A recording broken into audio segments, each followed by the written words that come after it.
people trying to escape from Ukraine, especially African students, Indian students, people of color. They faced a lot of discrimination at the border, either from you know, certain Ukrainians or certain Poles.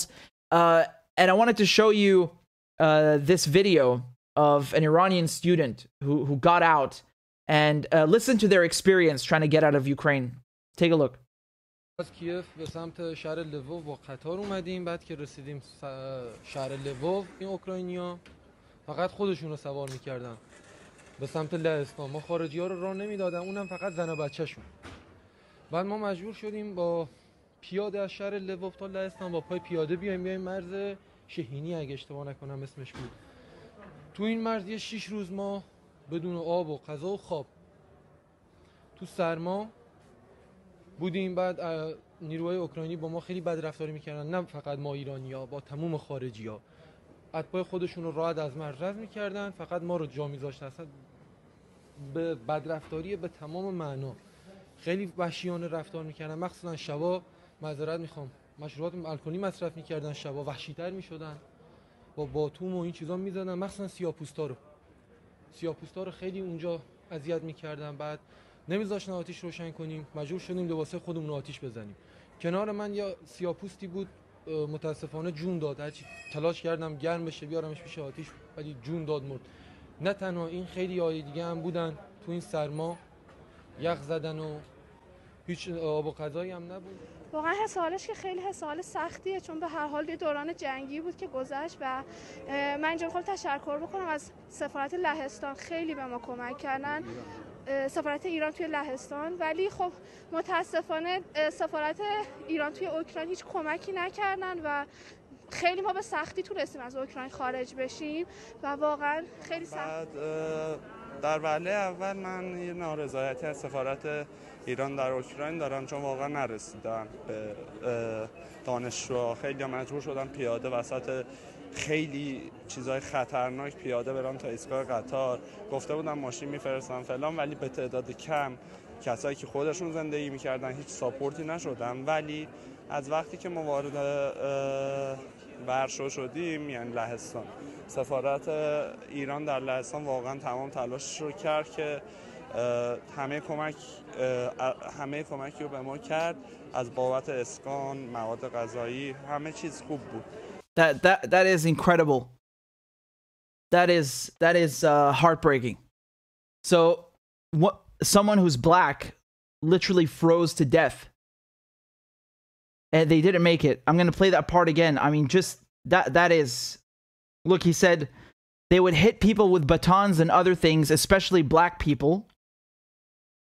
They harassed black people a lot there. They wouldn't let us start a fire, so we had no choice but to burn our clothes. Beside me, there was a black person that unfortunately died. روشن کنیم، مجبور شدیم لباسه خودمون رو آتیش بزنیم. کنار من یا سیاه‌پوستی بود، متاسفانه جون داد. هرچی تلاش کردم گرم بشه بیارمش پیش آتیش، ولی جون داد، مرد.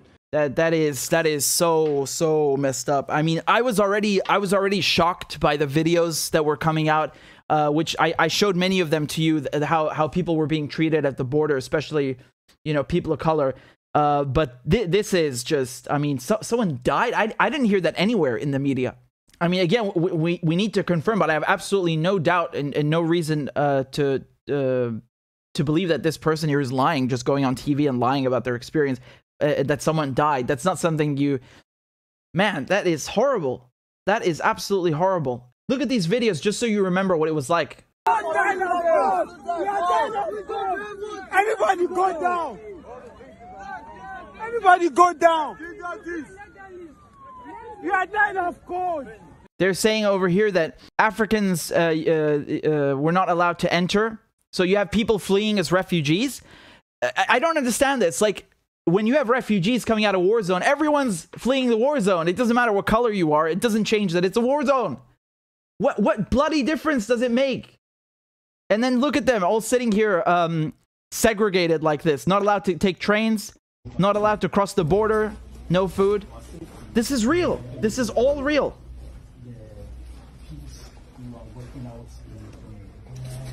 I think it's like one white person in the room. I don't know what you know. but that doesn't change anything. These are all black people, and I heard, I showed you people talking about how they were treated, posting it on Twitter. I mean, this is really stunning. This is absolutely staggering that this is still happening. I mean, not that it's right in any other period of time, but you would think today a bit different. Look at this: Africans being prevented from boarding trains to border areas as Ukraine continues with its pre-war Ukraine first policy. You know, so they're stopping them from fleeing the war zone and getting on the train and saying that it's Ukrainians first. What difference does it make what nationality you are? The bomb doesn't gonna, you know, when the bombs are falling, they're not gonna sit there and ask you for your ID and your passport and then decide to kill you or not. God, this is so barbaric what they're doing, like segregating people like that and saying that, oh, you're a little less legitimate as a refugee than this guy. They're all coming from the same place. They're all civilians. There is nothing in the Refugee Convention that lets you discriminate on someone seeking asylum based on their skin color, their nationality. Nothing. Nothing. Whether you give them refugee status is another issue, but you have to take in and process their asylum request. That's your obligation under the UN Refugee Convention 1951. And Poland is a signatory. And it's not just about Poland, because people inside Ukraine, I showed you their stories. Go watch the separate video when I went into more detail. People inside Ukraine were being harassed by other Ukrainians. And again, I'm not saying that everyone in Ukraine is racist and so on, but these are a lot of people here who are reporting the same experience. Indians, Africans, Iranians. You're going to come here and tell me it's fake? No, absolutely not. The video is right there for you to say. It's right there for you to see. And I mean, someone froze to death. What cruelty. This is so cruel. This is absolute cruelty. And, you know, this is really sobering, because they want to tell you, it's like the neo-Nazi thing. They say, no, there's no neo-Nazis in Ukraine. And then you see, oh, who was that? Azov? C-14? Oh, they got Western weapons? Western funding? And the same thing here. They want to say, no, there's no racism. And, you know, people of color, foreigners who are in Ukraine, living there, studying there, who, no matter what they're doing, they could be gazing at the bloody sky. They have the right to seek asylum and the right to flee a war zone. I don't care what they are, what you want to call them, students, teachers. It doesn't matter. This is irrelevant. Completely irrelevant. And they're treating them like that. This is despicable. This is honestly despicable. And I cannot believe that someone died. And I didn't even hear about that. I mean, I was already disgusted enough, but this is really bad. And I just want to say thank you to Ilhan, because I actually saw the video here. And I asked him if he had a version with English subtitles, and he translated the whole video that I just showed you now with the Iranian student speaking with the English subtitles. He translated the whole video for me and made the subtitles. So thank you very much. Thank you very much, Ilhan. I really appreciate it. Shukran ktir. Shukran jaziran. Look here, Ukraine police pushing a black girl off the train. Letting the black girl go. They're not letting the black girl go. They're not letting the black girl go. They're not letting the black girl go. They're not letting the black girl go. The black girl.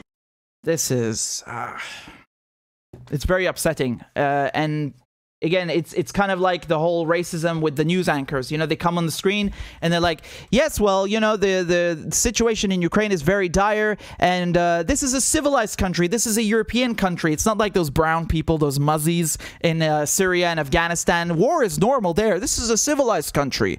Like, as if the tragedy is somehow more valid and legitimate and amplified just by virtue of taking place in Europe. Right? And the idea that this is not inherent to the European continent. You know, violence is not normal. It's violence. Violence is normal for those Arabs over there, those backwards Muslim people, you know, the savages. We're in Europe, oh boy. Violence is not inherent to these parts, yes? What the hell are you talking about? World War I, World War II, the genocides, Holocaust, 6 million Jews, Cold War for 60 years, Yugoslavia. And that's just the last century. That's just the last 100 years. You're telling me violence is not inherent to Europe? Who the fuck brought the violence to the Middle East? Who brought the violence to the Middle East that you're talking about? Who invaded Iraq? Who invaded Afghanistan? Who bombed Libya? Who bombed Syria? They did that to themselves? You fucking smartass, you prick. Disgusting, disgusting racism. Disgusting ignorance. Appalling. These people are scum. They're not reporters. They're just fucking racists with a microphone.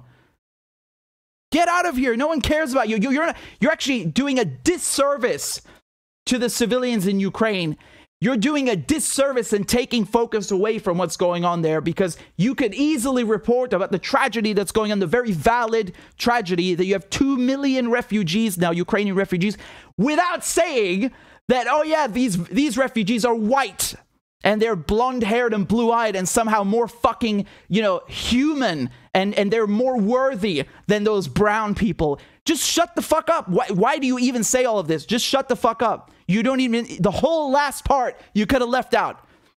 You idiots. And it's not just one, it's not two, it's dozens of them. And that's also the racism here in the border, where you're seeing them push Africans and Indians and Iranians off the train because they're not white and blonde-haired and blue-eyed. The bombs don't care what passport you have. They don't care what nationality you are. They don't care where you were born. They don't care what fucking pigment you have in your skin. They don't give a shit. And you have no right, as a signatory of the 1951 Refugee Convention, to discriminate on people seeking asylum because you don't like what fucking skin color they have. No right. Not a fucking word in the Refugee Convention says that you can discriminate on religion or race or what status, whether they're a plumber or a student. I don't care. I don't want to hear it. And so this is the Ukraine issue. It brings out really the disgusting hypocrisy in all ways, in everything imaginable, right? Every facet imaginable. It's okay to fund neo-Nazis, yeah? All of a sudden, anti-Semitism is not a problem. You know why? Because these anti-Semites, the neo-Nazis in Ukraine, the people who are celebrating a fucking Nazi collaborator who was participating in the Holocaust, that's okay. That's not anti-Semitism because it's against Russia. But if you want to stand up for Palestinians who are themselves Semites, then you're an anti-Semite. What kind of upside down goddamn logic is that? What kind of discourse is this? Who speaks like this? What is this madness? So all of a sudden, that's not anti-Semitic. In Israel funding those neo-Nazis, you're sending them weapons. The UK sending them weapons. The US sending them weapons. That's not anti-Semitic. They're okay with those anti-Semites. Those are our anti-Semites. The Azov and the C-14. And racism is okay, right? As long as it's not towards Ukrainians, it's towards, Arabs and Muslims and so on. That's okay. That war is good for them. Man. And they talk about armed struggle as well. Like, yeah, it's totally fine to go to Ukraine. You don't need a visa. We'll give you the guns. Go shoot Russians. Go on Twitter and say, I want to kill Russians. I want to murder them. I want to nuke the country. I want to kill Putin. And that's fine. Like, Twitter is bending the rules so you can go on Twitter and express hate and contempt and disdain for Russians. Not Putin. Not Putin's cabinet, not the Russian government, just Russians. Anything Russian. Russian trees, Russian vodka, Russian cars, everything. It's banned, it's gone, deleted, cancelled. What kind of sick, demented, uncivilized, Neanderthalic culture is this? How does this promote anything of virtue? How does this promote anything democratic, anything sane, anything rational? It's the complete opposite. It's fucking collective madness. People are going crazy because of this Russophobia, this propaganda. Russia, Russia, Russia, Russia. Go and fuck yourself with your neo-McCarthyism. I'm so sick of this. It's so diseased and sick, right? Every single day, brainwashing people with this propaganda. Shut the fuck up. I wish they had the same amount of hate. I wish they had the same amount of hate for the corporations and the weapons manufacturers and big pharma and big oil. I wish. Somewhere where it's rightly placed, it's aptly placed. I wish. Of course, that's not the case. It's much better to demonize and victimize civilians in another country. Let's pit these people against these people, make them go fight each other and fuck each other up, and we'll sit back comfortably and make money and chill, and we're safe in our nuclear bunkers, and we're okay. You go fight. Even NATO's like, we're not going to fight for you. We're not going to do a no-fly zone. We're not sending troops. No. Here, you take these guns and go fight yourself. Good luck with that. You really see again how they don't give a shit even about Ukraine. Oh, we care about Ukraine. Oh, we're going to put the colors on the monuments for Ukraine. We're going to do all of this for Ukraine. When it comes down to it, they ain't doing shit for Ukraine. That's what you get for being a U.S. ally. That's how they treat you in the end, right? They always stab you in the back. They stabbed Ukraine in the back. They stabbed the Kurds in the back. Even Saddam Hussein at one point, right? He was doing their bidding. He stabbed him in the back. Guaido, In Venezuela, they stabbed him in the back. This is a trend. This is the mafia. They use you, and then when they're done with you, they cut you loose. They cut you loose. They off you, and they get rid of you. God, it's like no one can escape it, you know? Even the people have absolutely nothing to do with this, like African students. What the fuck did they ever do? What do they have to do with this crisis that you are treating them like that? You know? What is this you differentiate between this person and that person when they're leaving the same area?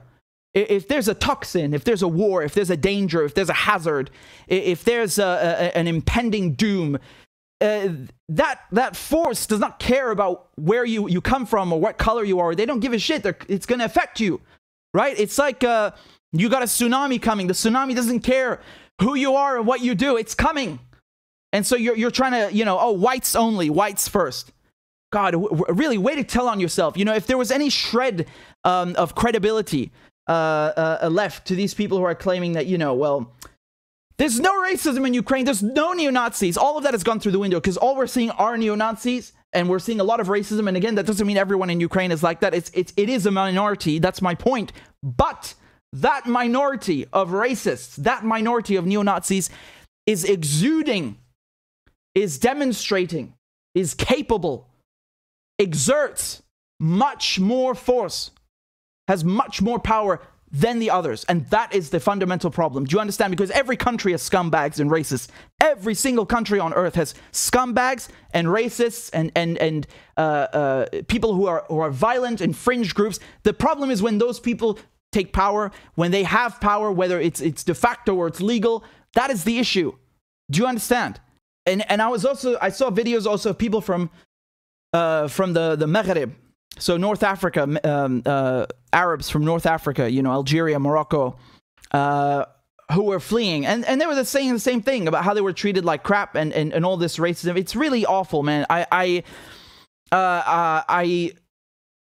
really don't like all of this. What's happening to the Ukrainians? I don't like all of the neo-Nazi shit, the racism, the war. I'm really upset by all of this. I don't like this at all. You know, there's enough wars as it is. This is the last thing we need, you know? It's already bad enough shoving people off the train, shoving them and segregating them just for being black. But one of them even died from that. Deaths now. Because they're freezing to death. I mean, this is scandalous. It's a calamity of a scandal, of an atrocity. I mean, they're just building on top of it. You don't have to die for the racism to count. Do you know what I mean?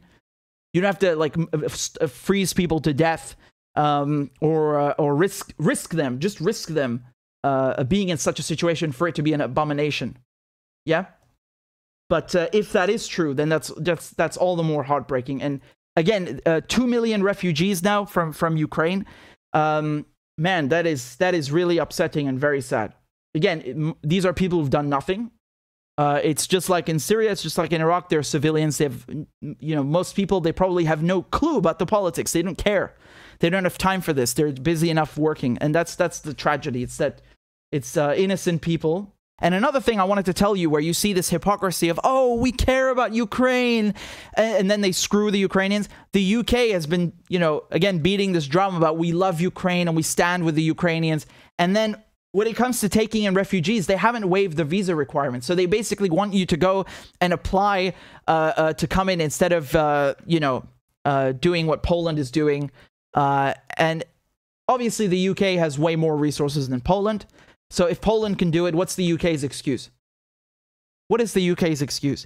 There is no excuse for this, especially in when we look at, for example, Iraq and Afghanistan. I mean, it's not just a question of, oh, we should abide by the Refugee Convention and we should do our part as a UN member state, and this is the humane thing to do. It's not just that. It's like we started this war. We killed these people. We made them refugees. You have a debt. You are indebted to them. You must take them in. This is the minimum that you can do, and it's the bare minimum. Not even the bare minimum. But of course that doesn't happen, and the same for the US and so on, you know. And again, that's it really speaks to how things usually work. If you look at the wars, it's always the countries around it that take in the most refugees, and usually these countries do not have the infrastructure that the countries doing the wars do.